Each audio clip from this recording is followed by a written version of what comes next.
Hinubad ni Lian ang kanyang Amerikana at naisip, sa pagkakataong ito, hindi ako naririto para maglaro ng kaligtasan kundi para makipaglaban sa makapangyarihang mga naglalakad sa purgatorio. Dito, ang espiritual na kapangyarihan ng siyam na ulo na ibon ay pinigilan ng halos 50%. Hindi ito biro, kailangan kong makaalis ng mabilis. Pagkatapos nito, tumakbo si Lian ng 2 blok nang walang nakikitang sinuman. Habang siya ay nagtataka, isang hagik-hak na tunog ang umalangaw-ngaw sa di kalayuan. Ang isang bata ay pasuray-suray, tila sumisipa ng bola, at lumapit kay Lian. Nang gamulong ang bola sa kanyang paa, tumingin sa ibaba si Lian at nakita niyang hindi ito bola kundi ulo ng tao. Ang hindi inaasahang pangyayari ay naging sanhi ng pagbabago ng ekspresyon ni Lian. Napaisip siya, nagsimula na ba? Ano ito? Sa sandaling ito, nahayag din ang mukha ng batang lalaki sa ilalim ng ilaw ng kalye. Isang kamiseta ng mga bata na may bahid ng dugo na may dilaw na rubber duck sa harapan ay ngumiti ng nakakaloko. Ang mga talukap ng mata ng batang lalaki ay pinutol, at ang kanyang mga mata ay nakaumbok sa kalahati ng kanyang mukha. Kitang-kita ang mapuputi niyang ngipin sa labas ng nabubulok niyang labi. Humajejek ang batang lalaki at tumingin kay Lian. Turuan mo ako kung paano maglaro ng soccer. Ngayon lang, nakilala ni Lian ang isang cute na batang lalaki na naglalaro ng soccer. Bago pa makapag-react si Lian, umalangaw-ngaw ang boses ng system. Mga naglalakad, pakitandaan ang purgatorio. Namatay si Walker. Kasabay nito, sa pagawaan ng serbesa ng Tehisang, isang binata na may puting buhok ang magkasunod na nakaupo sa isang matandang lalaki. Humalaklak ang binata. Sobrang bilis. Nagkaroon na ng pagpatay. Pagkatapos ay lumingon siya sa matandang nasa likuran niya at sinabing, "Sir, may beer ka pa ba?" Sumagot ang payat na nakaupo sa likuran niya, "Oo. Kukunin ko para sa'yo." Tapos umalis na siya. Sa sandaling ito, umalangaw-ngaw ang kulog at puting liwanag ang samilaw sa salamin na bintana, na nagpapaliwanag sa baba ng binata, at lumitaw ang isang nakakatakot na ngiti. Sa ilalim ng tulay ng Beijing sa Dongzimon Street, isang tiyuhin na nakahubad ang dibdib ay nakatayo sa may bakana ng isang balon. Hinailan niya ang isang kadena na bakal mula sa ilalim ng balon, sinabi niya sa batang babae sa likod niya, "Munting babae, ang hari ng dragon ay nagdulot ng malaking baha. Bilisan mo ang pagtakbo. Pipigilan ko ito." Ang batang babae ay mga 15 o 16 na taong gulang, na may mahabang asol na buhok. Dahan-daang nagtaas ng kamay ang dalaga. Isang mahabang saber na mahigit 2 metro ang haba na may mga pattern ng dragon ang lumitaw sa kanyang kamay. Pagtingin sa kakaibang tiyuhin at babae sa kanyang harapan, natahimik ito saglit at saka bumulong, "Forget it.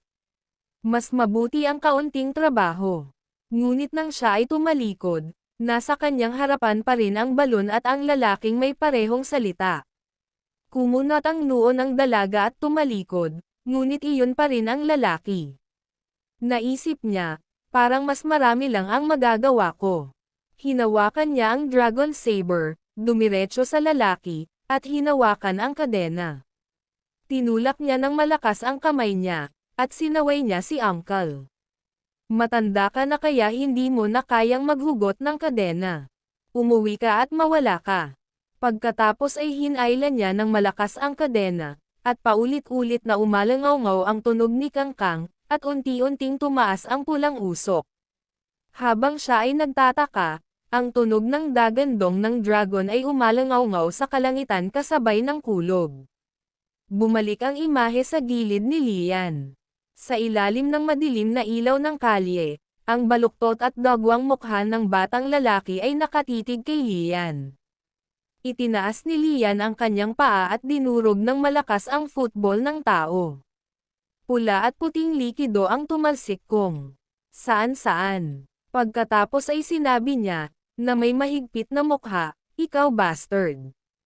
Gustong maglaro ng soccer. Nang iangat na niya ang kanyang paa, naramdaman ni Lian na may mali.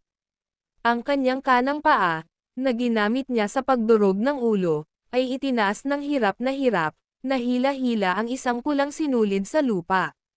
Sa sandaling ito, sa tabi ng magandang maliit na batang lalaki, 12-12 pulang bola ang lumutang at diretsyong lumipad patungo kay Lian. Umiwas si Lian sa isang tabi, at ang Crimson Flash ay nagulat ng liwanag ng ulo ng tao na may pulang antas ng pagbabanta. Nang makitang unti-unting lumalawak ang mga pulang bola, hindi nang ahas si Lian na hawakan ang mga ito. Dali-dali niyang ibinalot ang coat niya sa isa sa kanila at inihagis sa mga papalapit. Sa isang putok, ang bola ay sumabog, at ang mga laman at dugo ay tumalsik kung saan-saan. Nang makita ito, ang magandang maliit na batang lalaki ay ngumiti ng masama, at isang serye ng mga pulang bola ang lumipad patungo kay Lian. Bahagyang hinawakan ni Lian ang Chaos Tattoo sa kanyang dibdib, at ang kompletong Dragon Sword ay lumitaw sa kanyang kamay. Iniwagayway niya ang kanyang espada at nilaslas ang papalapit na mga bola, na hiniwa ito sa kalahati. Tapos may sumabog. Habang unti-unting nawawala ang pulang usok, nagsikip ang mga pupil ng batang lalaki. Si Lian ay wala kahit saan. Biglang bumagsak ang kanyang paningin, at lumipad ang paligid. Biglang lumitaw ang figure ni Lian sa kanyang mga mata. Sa harap ni Lian ay ang sariling katawan ng batang lalaki. Bumagsak ang ulo niya sa lupa. Ibinaba ni Lian ang kanyang espada at hinayaang dumaloy ang maitim na dugo sa talam. Ginamit niya ang kanyang espada upang itulak ang katawan sa lupa, ngunit hindi siya sigurado kung patay na ito o hindi. Nang makitang walang reaksyon ang katawan, umalis siya. Sa sandaling ito, naisip ni Lian sa kanyang sarili na ang ibang Purgatory Walker ang tunay na pinagtutuunan ng prutas na ito. Yung iba pang kakaibang bagay ay pampalasa lang. Habang unti-unting nawawala ang anyo ni Lian, muling lumutang ang katawan ng batang lalaki, tumatawa at patungo sa kabilang direksyon. Matapos patayin ni Lian ang magandang maliit na batang lalaki, binuksan niya ang Stone City Access Authority ng prutas na ito para tingnan ang kaalaman ng mundo. Gusto niyang malaman kung ano pa ang kakaiba sa lungsod na ito ng Yando. Habang unti-unting bumukas ang gininto ang tubo ng kawayan, lumitaw sa kanyang mga mata ang mga linyang nakasulat. Matapos basahin ito, naisip niyang ang nilalaman ng kaganapan sa purgatorio ay malayang manghuli. Ang perang ito ay hindi maaaring iwanang hindi nagastos.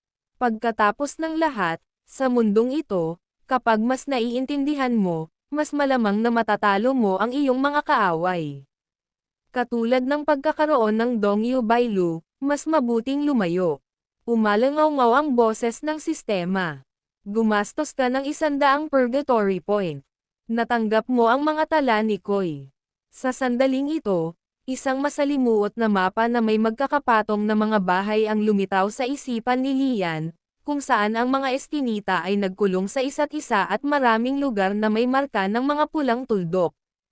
Naglalakad si Lian sa isang palikolikong eskinita, ang makipot na landas na umaabot sa malayo at malawak na walang katapusan. Ayon sa mapa, dumating siya sa isang tinidor. Sa dulo ng eskinita, isang pulang pinto na gawa sa kahoy na may double inlays ang bumungad sa kanya. Nakasabit ang mga pulang parol sa magkabilang gilid ng pinto. Ungol ni Lian, ayon sa mapa, ito ang MCT. Dahan-dahan siyang naglakad patungo dito, at isang bug zone ng malamig na hangin ang bumukas sa pulang kahoy na pinto na may bitek. Nagliwanag ang mga mata ni Lian, at siya ay nasa mataas na alerto. Pagtingin sa loob, ang apoy ay kumikislap, at hindi mabilang na mga multo at mga demonyo ang humagulgol ng malakas. Bagamat mukhang maunlad, mayroon itong kakaibang kapaligiran. Sa sandaling ito, walang balak na pumasok si Lian. Nang tumalikod siya para umalis, nakaramdam ng panganib ang kanyang instinct, at mabilis niyang hinugot ang kompletong Dragon Sword at hinawakan ito sa harap ng kanyang dibdib. Boom! Tumama ang bala sa espada at lumipad palayo. Nanginginig ang palso ni Lian sa sakit. Umalangaw-ngaw ang tunog ng nagmamadali at magulong yabag. Tumalon si Lian sa bubong at hinabol ang tumatakas na figure. Ang bilis ni Lian ay halos sa pinakamataas nito sa Soul Refinement State. Ibinaba niya ang kompletong Dragon Sword. Habang tumatalon siya, ang ibang tao, nang makitang hindi siya makatakas, ay itinaas ang kanyang baril. Ang espada, magaan na baril, at dalawang daliri niya ay pinutol ng kompletong Dragon Sword. Nang makitang hindi siya kalaban, tumalikod siya, niyakap ang kanyang braso, at tumakbo patungo sa lungsod. Nang makitang hinahabol siya ni Lian, nagmamadaling inihagis ng lalaki ang pulang parol sa pintuan patungo kay Lian. Madaling pinutol ni Lian ang lantern sa isang hagod ng kanyang espada. Kasabay nito, sinamantala niya ang pagkakataon at nilaslas mula itaas pababa sa katawan ng lalaki. Walang dugong tumalsik gaya ng kanyang inaakala, ngunit unti-unting natunaw ang kanyang katawan sa isang agos ng itim na tubig, na mabilis na dumausdad sa kanal. Sa sandaling ito, ang parol, na naputol sa kalahati, ay nahulog sa lupa. Sa loob ng MCT, lahat ng uri ng multo at demonyo ay tumingin sa labas dahil sa ingay. Sinulyapan ito ni Lian at naisip sa kanyang sarili na medyo kakaiba ang lugar na ito at pinakamahusay na umalis kaagad. Ngunit pagkatapos ng ilang hakbang, nalaman niyang kahit saang direksyon siya magpunta, lalapit siya sa pasukan ng pinto. Sa lungsod ng M, ang mga mukha na may make-up tulad ng mga patay na tao ay tumitig kay Lian nang walang anumang emosyon. Kalmadong isinuot ni Lian ang kanyang espada. Iniisip sa kanyang sarili, gusto mo bang pumasok ako ng husto? Pagkatapos ay makikita natin kung sino ang natatakot kung kanino. Siya ay tumawid sa threshold, at ang loob ay ganap na naiiba. Isang makalumang gusaling may 3 palapag na may lahat ng uri ng mga stall.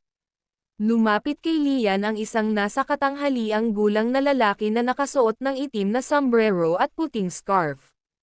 Kaibigan ko, hindi maganda ang sirain ang mga gamit ng isang tao at umalis nang walang sinasabi.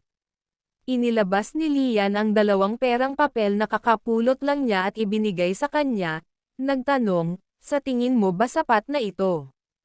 Hindi sila nilingan ng lalaki at patagang sinabi, hindi namin tinatanggap ang pera niyang. Ibinaba ni Lian ang kanyang kamay at nagtanong, kung gayon, paano mo masasabing dapat nating lutisin ito? Ngumiti ang lalaki. Sa lungsod ng M, may mga patakaran para sa lungsod ng M. Hindi mo kailangang gumamit ng pera, ngunit kailangan mong mag-iwan ng isang bagay bilang collateral, tulad ng isang kamay, isang binti, isang atay, o isang puso. Nanlamig ang mukha ni Lian, at isang nakamamatay na tingin ang lumitaw sa kanyang mga mata. Ang kompletong Dragon Sword ay lumitaw sa kanyang kamay. Sa sandaling ito, nagtipon-tipon din ang mga mamimili at nagtitinda sa lungsod. Ang lalaking nakaitim na sombrero ay nagwagayway ng kanyang kamay bilang senadorias sa mga tao na umatras at nakangiting sinabi, nakikita kong hindi ka masyadong masaya.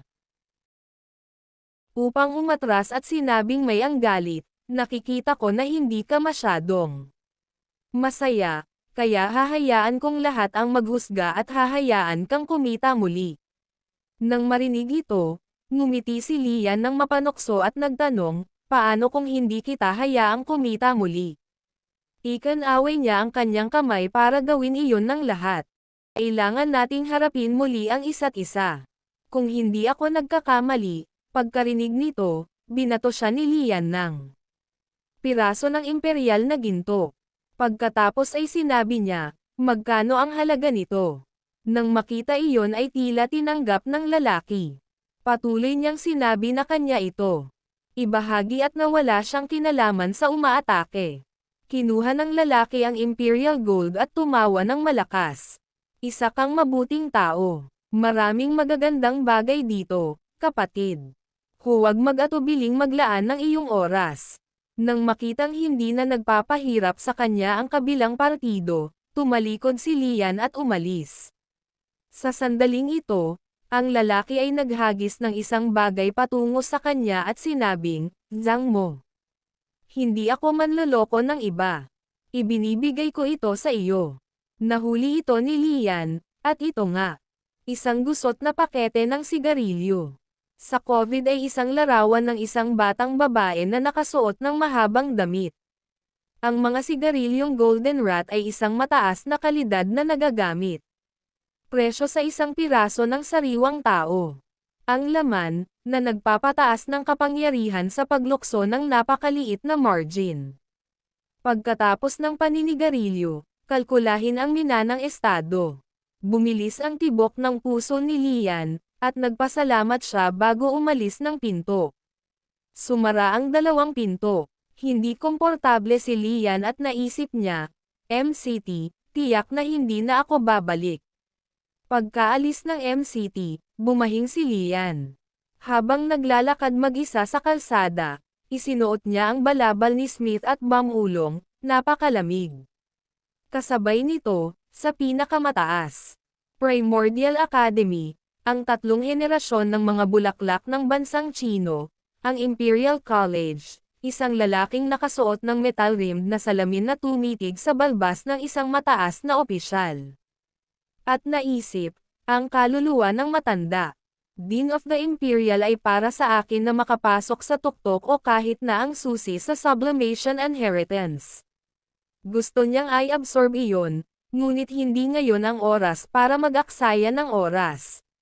Lumingon siya upang pag-aralan kasama ang kanyang mga kasama, ang 164 na Yanfu Walker, na kahit na sila ay labanan at patayin ang kanilang. Para sa mga kalaban sa labas, mayroong 20% na pagkakataon na ang mana ay mahuhulog sa kanilang mga kamay. Hindi lahat ng Walker ay aktibong nakaharap sa Yanfu event, at marami ang pipiliing umasa sa kanilang mga kasama para malampasan ito. Pagkatapos ng lahat, ang kanilang mga buhay ay sa kanila. Umaasa sa mga espesyal na kakayahan ng mana. Ang sino mang lumalakad na may kaunting utak ay maaaring mabuhay at matupad ang kanilang buhay ng napakaginhawa nang hindi kinakailangang ipagsapalaran ang kanilang buhay. Sa makatuwid, sa mga 100 o higit pang mga tao, mayroong maraming mga idiots na may halos zero lakas at kalooban na nandyan lang. Upang mabuo ang mga numero, hindi sa banggitin ang pagtakas at pangangaso sa pagitan ng mga naglalakad. Ito ay hindi tiyak na ikaw ay magagawang upang makapasa sa gate sa gabi, ngunit ang pagpatay sa kanila ay magbibigay sa iyo ng tunay na Yanfu Inheritance, kasama ang makapangyarihan at ang mataas. Ang mga antas na mana ay maaari ding makuha kung ikaw ay mapalad. Makakakuha ka ng higit pang mga benepisyo mula sa pangangaso sa kanila kaysa sa 3 o kahit 4 na kaganapan sa Yanfu. Walang mas mahalaga kaysa sa paglilinis ng mga ito. Kaya tara na. Aalis na sana siya nang pigilan siya ng isang babaeng nakasuot ng sombrero. Kung pinili mong patayin ang mahihina, una, hindi mo na kami kailangang isama para linisin ang mga taong iyon. Panay ang tanggi niya. Hindi ako panatag. Hindi umatras ang dalaga. Tinitigan ko siya saglit. Inis niyang hinubad ang salamin para linisin, at mahinang sinabi, "Okay, bigyang pansin ang kaligtasan at pumili. Sa stragglers muna." Samantala, lumabas ang isang lalaking maputi ang buhok na humihitit ng sigarilyo at may hawak na manipis na kutsilyo. Ng scrap metal shop, sa sandaling nakita niya si Lian na papalapit, ang kapaligiran ay nagyelo. Nagkatitigan ang dalawang lalaki. Isang lalaki ang humihit-hit ng sigarilyo. Kumain ng carrot si Lian. Biglang nag-asaran ang dalawa. Ang kompletong dragon sword ay nakipagsagupaan sa isang kutsilyo. Umalangaw-ngaw ang tunog ng pagbangga ng bakal. Nose to nose ang dalawang lalaki. Ang isa ay humihitit ng sigarilyo, at ang isa naman ay ngumunguya ng carrot. Biglang bumuga ng usok ng sigarilyo ang lalaki sa mukha ni Lian. Siya mismo ay tinamaan sa mukha ng isang lumilipad na piraso ng carrot. Ang talam ng kutsilyo ay dumulas sa espada. Sabay dumura ang dalawang lalaki, sobrang dumi. Mabilis na umatras ang puting buhok. Si Lian ay umabant. Ang kompletong dragon sword ay hindi mapagpatawad sa hindi makatwiran. Binunot na niya ang kanyang kutsilyo nang ang kompletong dragon sword ay nakaharap na sa kanya. Kinilabutan siya at napakabilis ng hula. Isang species na may balahibo. Itinaas niya ang kanyang kutsilyo para harangin ang kompletong dragon, ngunit napilipit si Lian. Ang kanyang palso at diretsyong sinaksak, kinuha ang kutsilyo sa kanyang kamay. Nang makita ang talam ng espada na patungo sa kanyang vitals, alam ng lalaki na hindi niya ito maiiwasan sa kanyang isipan. Mabilis siyang umawit ng tungyuan. Nagtataka namang tumingin si Lian sa kabilang panig. Sa sandaling ito, lumingon ang ulo ng lalaki. Sa isang bukol ng kwarta. Nang maputol ang buong dragon sword sa bukol ng kwarta, lumabas ang kanyang ulo mula sa loob. Nagkaroon ng malakas na putok, at natangay ng putok ang mga binti ng lalaking may puting buhok, na nagtulak sa kanya pabalik ng 10 metro. Hindi siya hinabol ni Lian. Ang boses ng sistema ay umalangaw-ngaw, alam mo. Na-encounter ko ang kapangyarihan ni Tao Tai. Nakakuha ka ng ilang impormasyon sa T.R.A. Xiao Tao Talent Cooking 70, Swordsmanship 50, State Eating Technique Talent Unknown. Ang tunay na pamana ng puso ng Tao Tai pagkatapos buksan ito, ang mga kasanayan sa pagluluto mo. Ang na-master ay mababago sa kaukulang mga kasanayan sa labanan. Sa simula ay hindi alam ni Lian ang tunay na lakas ng lalaki. Napasulyap siya. Sa likod niya, isang malabong halimaw na hugis kambing ang lumitaw. Naisip niya sa sarili, kawili-wili ang manang ito. Isa sa 4 na pinakamabangis na kakaibang hayop ay talagang isang chef. Sa kabilang banda, nagkalkala rin si Tra Xiaodao. Ang talino ng lalaking ito ay hindi inaasahang katanji tangi. Sinulyapan niya ang kutsilyo sa paanan ni Lian. Naramdaman ang titig na iyon, natapakan ito ni Lian. Sinipa ito ng talam sa imburnal at nakangiting sinabing, wala na.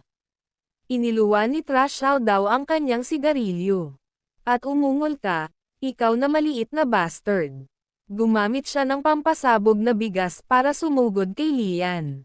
Nang hindi nag-iisip, iginuhit ni Lian ang kanyang kompletong dragon sword at dumiretso sa unahan. Ang katawan ni Xiaodao ay kakaiba, at ang talam ng espada ay dumausdad sa kanyang dibdib nang hindi nagdulot ng anumang pinsala. Kaagad, nagpakita siya sa harap ni Lian. Isang kompletong dragon sword ang tumama sa kanyang katawan, nag-iwan ng hiwa. Sabay sigaw niya, basagin mo ang itlog. Pagkatapos ay binasag niya ang kanyang ulo sa ulo ni Lian. Pero kailangan niyang sabihin, guys. Matigas ang ulo. Nagdilim ang mga mata ni Tra Xiaodao. Binunot ni Lian ang kanyang espada at umatake. Ang kompletong dragon sword ay gumuhit ng 3 bilog sa hangin. Pero sa huli, lahat sila neutralize ni T.R. Xiaodao. Sinamantala ni Tra Xiaodao ang pagkakataon, at isa pang sumasabog na pag-atake ng bigas ang dumaan, sa baywang ni Lian at dumiretso sa kutsilyo. Bumilis ang tibok ng puso ni Lian at tumalikod siya para salakayin si Tra Xiaodao, na nahuli sa kanyang bilis. Ang kompletong dragon sword ay lumikha ng isa pang hiwa sa likod ni Tra Xiaodao. Naisip ni Lian sa kanyang sarili, ang taong ito. Gamit ang kitchen knife, mayroon na siyang 3 sugat sa katawan. Kaya dapat nabawasan o nadagdagan ng 3 bahagi ang kanyang lakas. Siya mismo ay isang species na may balahibo na medyo makatiis ng mga suntok. Ginamit niya ang kanyang minanang kakayahan para makabawi sa kanyang bilis. Hindi masamang pag-iisip. Tumalon si Lian at sinaksak siya. Kumpletuhin ang Dragon Sword ng diretso pababa. Kasabay nito, si Trash Xiao Dao. Tumalikod din siya at ibinato ang kutsilyo.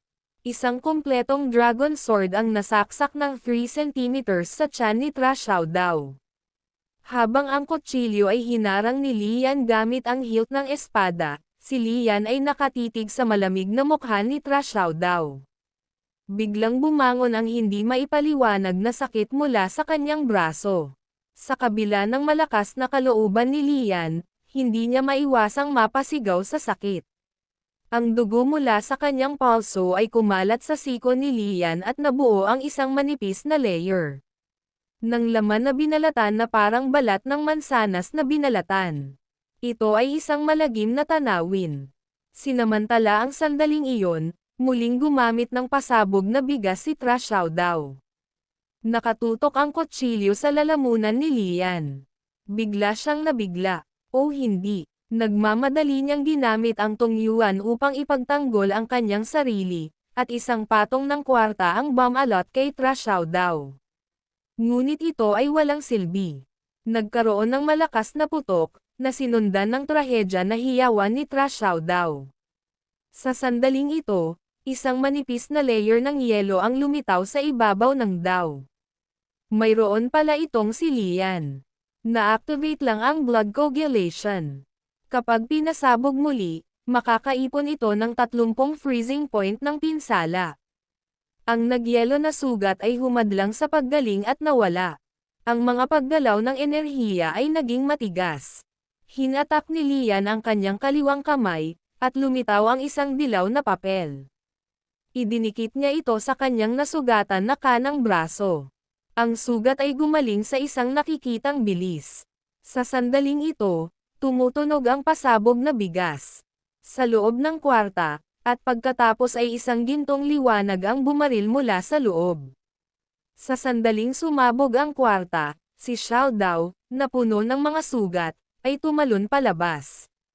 Pagkatapos ay nagpatuloy siya sa paggamit ng pampasabog na bigas para makatakas. Pinagmasdan ni Lian ang figure ni Trash Xiao Dao na walang balak na habulin siya. Alam niyang simula pa lang ito, at hindi pa ito ang katapusan. Oras na para makipaglaban hanggang kamatayan sa isang taong ganyan. Sa 100 Ghostwalker, hindi lahat ay maaaring magkaroon ng ganitong uri ng lakas. Siya ay malas sa kanyang sarili. Parehong mahirap patayin ang 2 Ghostwalker na nakasalubong niya.